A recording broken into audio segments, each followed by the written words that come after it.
bagaimana melaksanakan hak dan kewajiban dalam menjaga lingkungan. Sebelumnya kita sudah belajar tentang apa itu hak dan apa kewajiban. Maka ketika kamu tinggal di lingkungan bersih, itu merupakan hak semua orang. Dan apabila ada salah satu orang tidak peduli terhadap lingkungan atau kebersihan lingkungan, itu berarti dia mengambil hak orang lain. Hidup di lingkungan bersih dan nyaman adalah hak setiap orang. Oleh karena itu, setiap orang mempunyai kewajiban untuk menjaga kebersihan dan kenyamanan hidup. Bagaimana cara kita untuk menjaga lingkungan? Di sini Miss akan memberikan beberapa contoh cara menjaga lingkungan.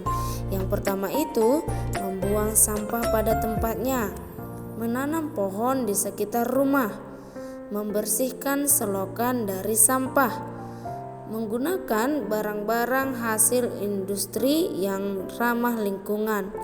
Limbah diolah sebelum dibuang agar tidak mencemari lingkungan. Membersihkan bak mandi seminggu 2 kali.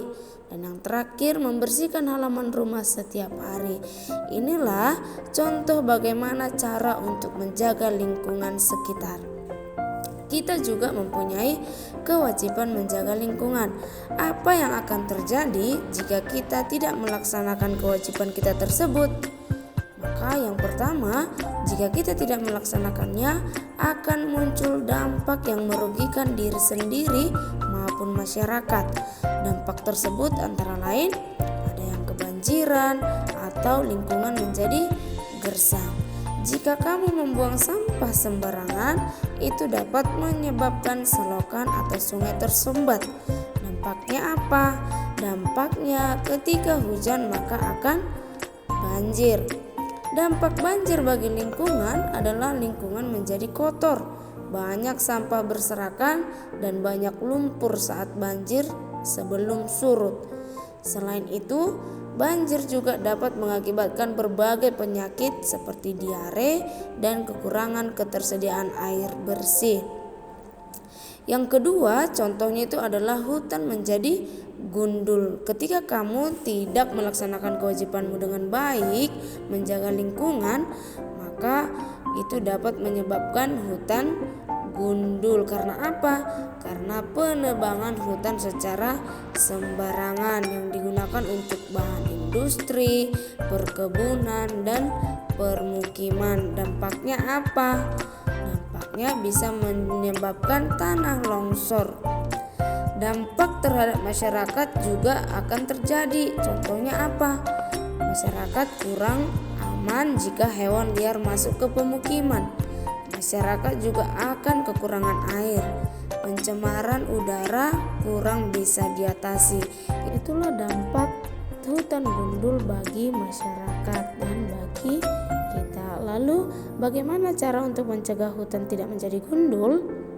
Maka perusahaan dan masyarakat sebaiknya tidak merusak hutan secara besar-besaran atau tidak menebang pohon secara sembarangan. Lalu akibatnya lainnya apa? Tanah longsor. Penyebab terjadinya tanah longsor juga terjadi karena hutan yang telah menjadi gundul dan hujan lebat dalam waktu yang lama.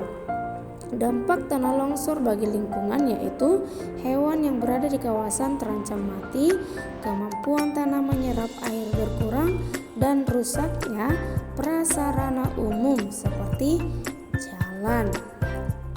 Lalu, bagaimana dampak tanah longsor bagi masyarakat? Bagi masyarakat bisa kehilangan tempat tinggal dan bisa meninggal tertimbun ketika tanah longsor dan kehilangan sumber mata pencaharian. Jadi sangat bahaya tentunya bagi kita. Oleh sebab itu, cara mencegahnya bagaimana? Cara mencegahnya sebaiknya masyarakat menanam pohon dan tidak tinggal di daerah rawan longsor. Lalu akibat yang lain juga ketika kita tidak melaksanakan kewajibannya akan terjadi banjir. Penyebab terjadinya banjir adalah membuang sampah sembarangan, misalnya di sungai, dan rusaknya kawasan hutan. Dampak terhadap lingkungan yaitu hilangnya kesuburan tanah, hewan-hewan mati, dan rusaknya area pertanian. Lalu, bagaimana dampak bagi masyarakat? Masyarakat bisa kehilangan tempat tinggal. Masyarakat yang tenggelam atau terseret arus bisa meninggal dan kegiatan masyarakat menjadi terhambat. Demikian dampak bagi masyarakat. Lalu untuk mencegahnya bagaimana? Maka masyarakat sebaiknya selalu menjaga kebersihan saluran air dan sungai serta menjaga kelestarian hutan. Itulah kewajiban kita melestarikan lingkungan. Dan bagaimana upaya kita untuk pelestarian lingkungan? Yang pertama, jangan membuang sampah sembarangan, karena itu merupakan salah satu hal yang tidak baik. Yang kedua, upaya pelestarian lingkungan yang lainnya yaitu antara lain tidak merusak taman di sekitar, tidak melakukan penebangan pohon secara sembarangan, dan melakukan reboisasi atau penghijauan. Maka pelaksanaan kewajiban melestarikan lingkungan itu antara lain melaksanakan kerja bakti, membersihkan lingkungan. Itu merupakan upaya kita untuk melestarikan lingkungan. Lalu yang kedua, mengajak masyarakat untuk membuang sampah pada tempatnya. Itu juga merupakan upaya-upaya yang baik dalam melestarikan lingkungan. Dan kita harus ingat bahwa kita semua mempunyai kewajiban menjaga lingkungan agar lingkungan kita tetap bersih dan kita dapat tinggal nyaman di lingkungan tersebut. Demikianlah hak dan kewajiban kita dalam menjaga pelestarian lingkungan dan bagaimana upaya kita untuk melestarikan lingkungan. Kita akan belajar perbedaan kolase, mozaik, dan montase. Sebelumnya kita sudah pernah belajar ketiga contoh karya seni rupa, ya kan?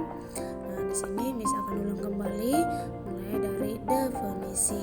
Yang pertama itu adalah definisi kolase atau pengertian kolase. Kolase merupakan karya seni tempel yang menggunakan berbagai macam paduan bahan yang ditempel pada permukaan pola atau gambar. Bahan yang digunakan pada kolase ada bahan alam seperti batu, daun, ranting, dan bunga kering. Dan jika untuk bahan olahan itu ada contohnya plastik, kain, karet, logam, dan juga untuk dari bahan-bahan yang lainnya. Jadi yang kedua yaitu karya seni rupa mozaik. Mozaik merupakan karya seni tempel yang mengkombinasikan kepingan atau potongan bahan yang disusun membentuk sesuai yang diinginkan. Potongan atau kepingan bahan yang berupa potongan kertas, pecahan keramik, potongan kaca, dan juga potongan kulit telur. Lalu contoh karya mozaik kamu dapat melihat seperti yang digambar. Lalu yang ketiga itu adalah karya seni rupa montase. Ini yang kita pelajari pada hari ini.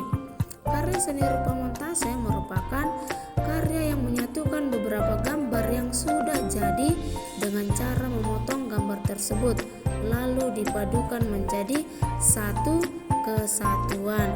Sumber gambar berasal dari koran bekas, majalah bekas, ataupun dari buku. Contoh montase kamu dapat lihat seperti yang ada pada video ini. Lalu bagaimana kita untuk mengetahui apa sih perbedaan dari ketiga karya seni rupa tersebut?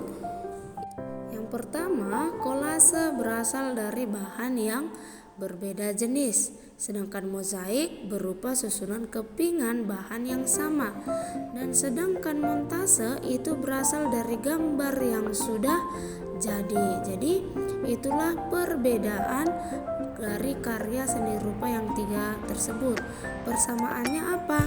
Persamaannya merupakan sama-sama karya seni tempel dua dimensi. Itulah perbedaan dan persamaan dari ketiga karya seni rupa tersebut. Baiklah anak-anak, demikian pembelajaran kita hari ini.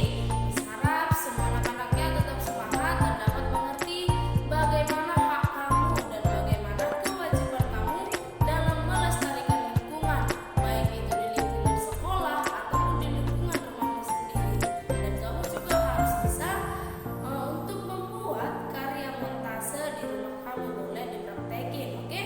Jadi demikian pembelajaran kita hari ini.